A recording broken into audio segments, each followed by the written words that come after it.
Have you ever had a secret, something that nobody else on the planet knew about, not even yourself? I did, and so do millions of men around the world. Truth be told, I spent the last 10 years of my life battling ED and the stigmas associated with it. There actually reached a point where it got so bad, I became so desperate and isolated, and even nearly suicidal. Physically, I may have looked okay, or even great, but the ED was literally killing me from the inside out. I felt invisible. I felt like I was the only man running around with this problem. It got so bad that I knew I had to reach out to a clinician for help. And in doing so, she agreed to help me. The first step involved sending me several emails, all on the topic of males with ED. And as soon as I got them, it hit me. It became so clear as to why I never knew men could get eating disorders, let alone what they even were. And more importantly, why I would have avoided the topic completely. Now, some of you may have automatically assumed I was talking about males with erectile dysfunction. But I've actually spent the last 10 years of my life battling an eating disorder called bulimia nervosa. And that may catch some of you off guard, because that's not typically what you think of when you hear the words eating disorder. So why is that? Why do you not picture me when you hear the words eating disorder? And why did the room suddenly get so quiet? Well, like you, I had no idea men could get eating disorders, because I've only ever associated them with women. And the statistics show that over 70% of those suffering with an eating disorder will not seek treatment due to the stigmas, misconception, and a lack of access to care. How is that even possible? Over 70%. Well, looking back, I remember being so obvious. And the same holds true today. The marketing. Let's start at the most basic level, males with ED. Now, for everyone's sake, I'm not going to dive into the effects of erectile dysfunction, but the success that that industry has had with the marketing of a little blue pill, or the ability to get online prescriptions to avoid the awkward conversations with your doctor, has been so remarkably successful that if you're a man struggling with an eating disorder, or really even a man in general, you cringe when you hear the words males with ED. It was actually something that almost prevented me from getting help and even opening the clinician's emails, because I did not want to be associated with erectile dysfunction. I want to introduce a fictional character, someone by the name of Richard. Seems fitting.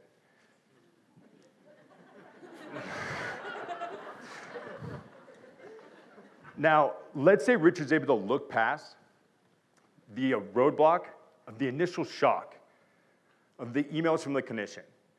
And he does what anybody does trying to find solid information. He turns to Google. Under the influence of the emails, he types in males with ED and clicks search. Instantly, Richard is hit with pages upon pages about erectile dysfunction.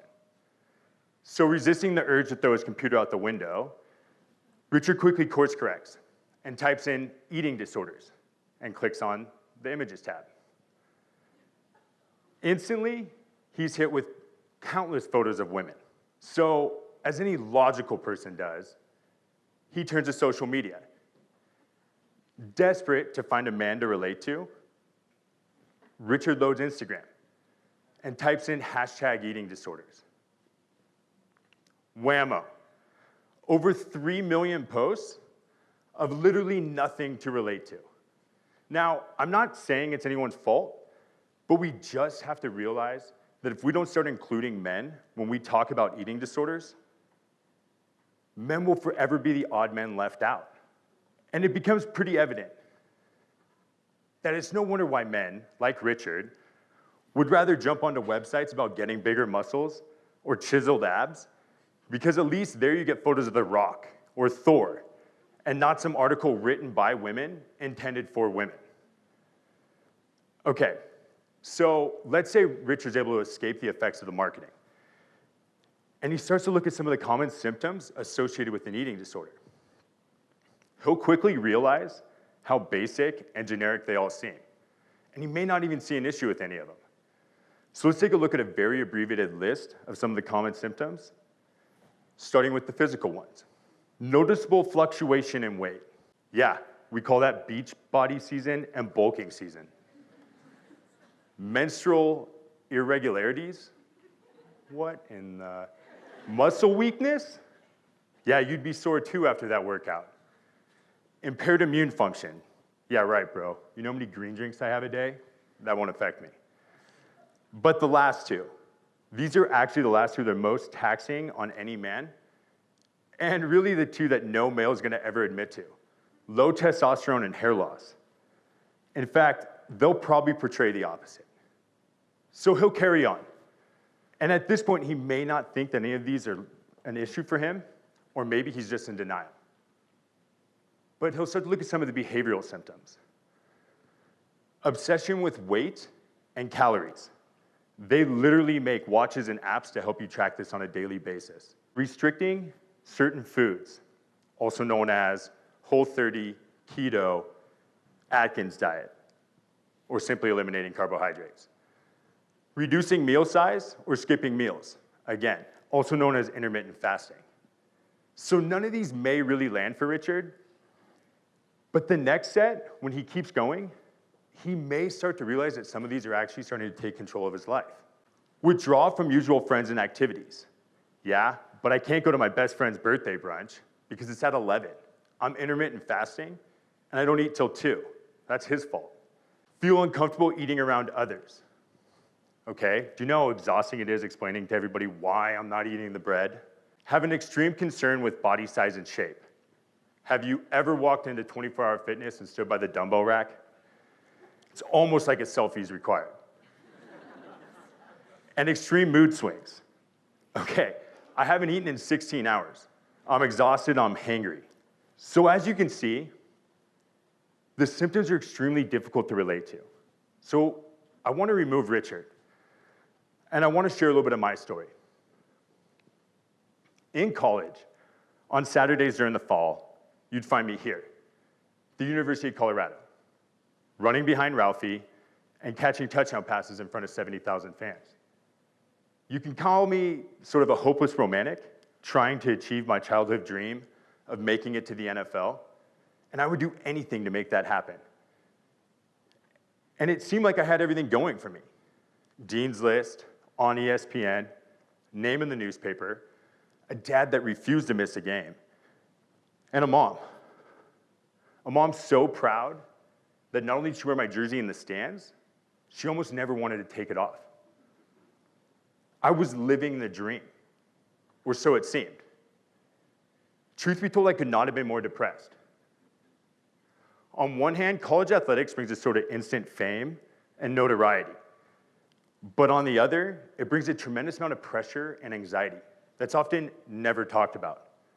Transition to college life wasn't easy, but trying to find a competitive edge made things even more difficult. I ended up having a brief opportunity with the Seattle Seahawks, and my performance once dictated my need to eat. But after being released, a loss of identity and a fear of gaining body fat started to dictate my every action.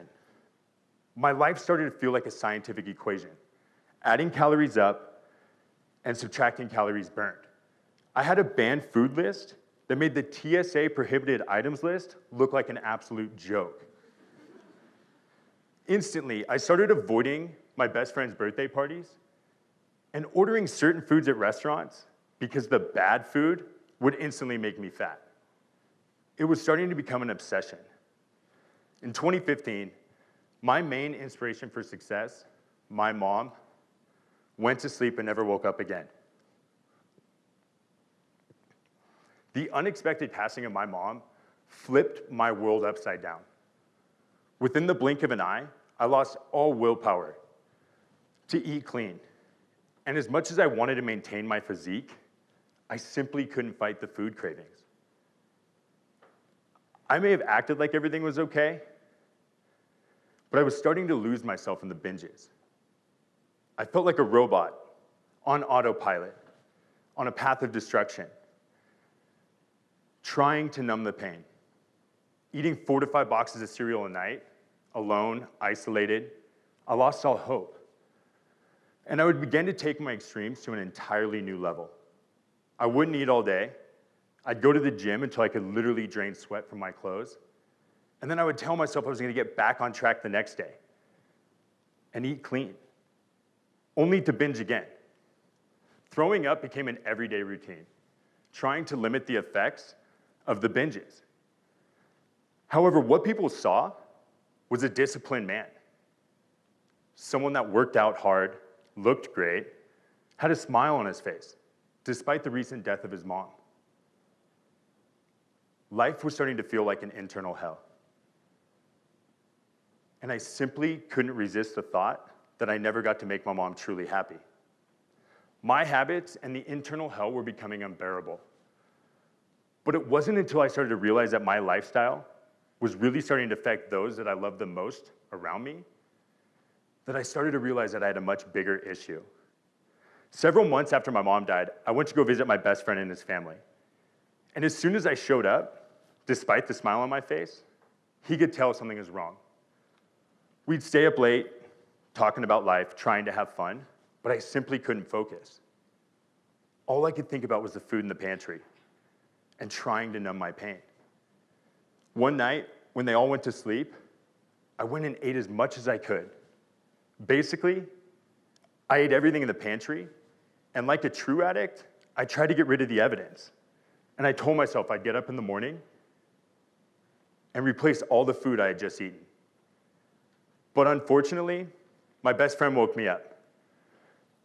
And he said, "Look, man, I know you're going through a hard time, and it's one thing if you eat all of my food, but when I wake up and I don't have food to feed my kids, we have a much bigger issue." This crushed me. I simply couldn't not eat the food. I wanted to run away. I even wanted to end it all. I began to call the feeling it, and the pain of it was becoming so unbearable that the thought of leaving this life entirely seemed like a better alternative than suffering through it. This is what an eating disorder looked like for me. It had nothing to do with the physical signs. It had to do with the mental hell that I was living. The most mind-boggling part of this is how alone I felt. Yet, right now, there's an estimated 10 million men in the United States alone that have been diagnosed with an eating disorder. To put that into perspective, that's more than the entire population of New York City. And if you've never been to New York City, that's just less than twice the entire population of Colorado. And if that still doesn't resonate, that's nearly 100 times the average attendance of Coachella. The feeling of being alone and isolated can be the hardest part of recovery. And most males would say that they spend majority of their time trying to convince people that they have a problem. And for me, I may have looked great or even healthy, but it was really what was going on the inside. For example, a few years ago, I went to a mental health symposium, and I knew it was gonna be an emotionally draining weekend. And as I started to walk through the front doors, I started to feel a panic and anxiety take over inside of me. Desperate to find anything I could to help relieve that tension, I walked into the front doors, and I saw a bag of M&Ms across the hall. And I wanted to go sprinting over to him. But instead, I walked over slowly and took my time. When I got over there, I started kicking back M&Ms one by one. Now, I love M&Ms as much as the next guy, but by no means did I need to finish off an entire Costco-sized bag. And the toughest part was I sat there freaking out, yet holding conversations with buddies I haven't seen in years, acting like everything was okay. And I know that had I have come in and started ripping shots, somebody would have pulled me aside, checked in on me, asked me how I was doing. Instead, I stood there freaking out, completely invisible. This is a feeling that happens all too often. But there is hope. Recovery is possible. Eating disorders have the highest mortality rate among any other psychiatric illness. Yet, up to 80% of those that seek treatment, they will fully recover and or significantly improve. Simply knowing that the it that was causing me such internal hell was actually bulimia and not a lack of willpower helped me to realize that recovery was possible. I started to get my life back. The relief that came from knowing that this was bigger than me and that I could hang my hat on this thing they called an eating disorder felt like the weight of the world was lifted off my shoulders. I wasn't eating the kids' food because I'm a terrible person. I love those damn kids. I was caught mentally and physically in an obsession, in an identity, in a vice trying to control life's uncontrollable moments. Once I started to separate myself from the it, the things that I never thought possible began to happen. I stopped obsessing over the gym, what to eat, what not to eat, taking a day off from the gym, or even missing leg day. You know what they say, don't miss leg day. I began to get my life back. So here's what I know. If we simply start to include men when we talk about eating disorders, we can start to change the stigmas and misconceptions. Instantly, we can help millions of men realize that one, they're not alone, and two, help them to not cringe when they hear the words eating disorders. So whether you or somebody you know is battling an eating disorder, let's change our perspective and realize that men get eating disorders, and that's okay.